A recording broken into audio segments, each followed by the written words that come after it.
Yi Sun-sin was a soldier in late 16th century Korea. He was an admiral who led the Korean Navy during the Japanese Invasion War. During this time, the Japanese repeatedly defeated the Korean army, and the king fled north. The Korean military, which had enjoyed long-lasting peace, could not match the Japanese army, which had become a war machine after fighting in wars for a long time. Yi Sun-sin operated the Korean Navy, which was only a portion of the Navy, and defeated the Japanese Navy.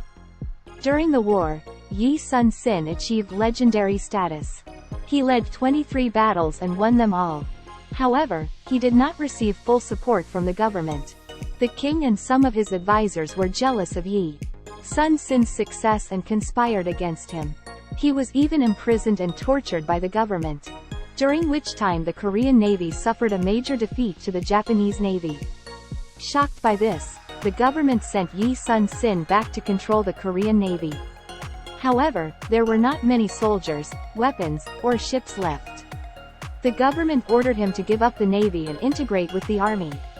But he wrote a letter to the king, saying, "There are still 12 ships left for your humble servant."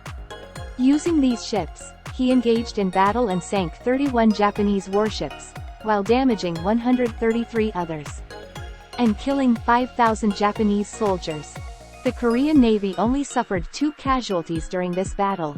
During the 23 battles he led, the Korean Navy suffered minimal damage or casualties, as he did not engage in reckless fighting, and only fought on grounds where he could win.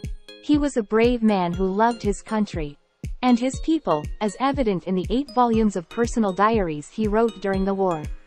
Yi Sun-sin died in the final battle against Japan, where he was shot and killed. He caused the Japanese army's defeat by cutting off their supply lines with the naval battle he won. During the war, he even went to a prison, where Japanese prisoners of war were held. There, he found a young Japanese boy who was imprisoned. Yi Sun-sin gave him a Korean book that Korean children enjoyed reading, and encouraged him to read it.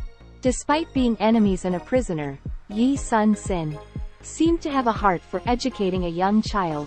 In Korea, he is not simply known as a hero, but as a holy hero.